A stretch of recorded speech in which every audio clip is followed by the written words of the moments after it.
ولقد آتينا داود منا فضلا يا جبال أوبي معه والطير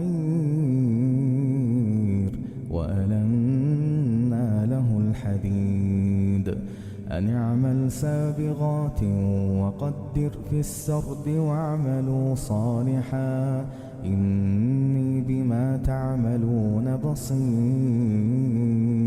ولسليمان الريح غدوها شهر ورواحها شهر وأسلنا له عين القطر ومن الجن من يعمل بين يديه بإذن ربه ومن يزغ منهم عن أمرنا نذقه من عذاب السعير. يعملون له ما يشاء من محاريب وتماثيل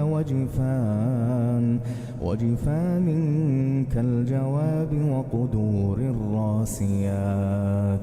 اعملوا آل داود شكرا وقليل من عبادي الشكور. فلما قضينا عليه الموت ما دلهم على موته إلا دابة الأرض تأكل من سأته. فلما خر تبينت الجن أن لو كانوا يعلمون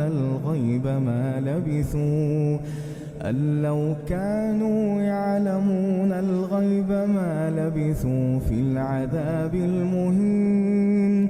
لقد كان لسبإ في مسكنهم آية جنتان عن يمين وشمال كلوا من رزق ربكم واشكروا له بلدة طيبة ورب غفور. فأعرضوا فأرسلنا عليهم سيل العرم وبدلناهم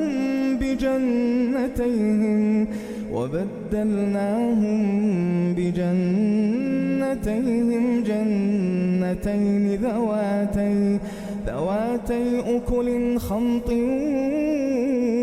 وأثل وشيء من سدر قليل ذلك جزيناهم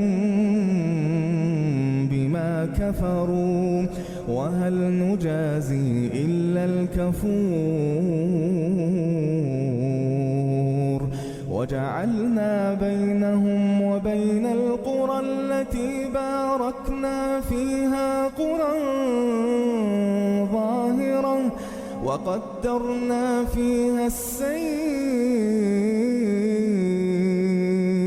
سيروا فيها ليالي وأياما آمنين.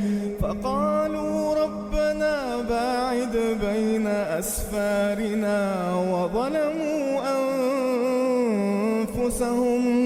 وظلموا أنفسهم فجعلناهم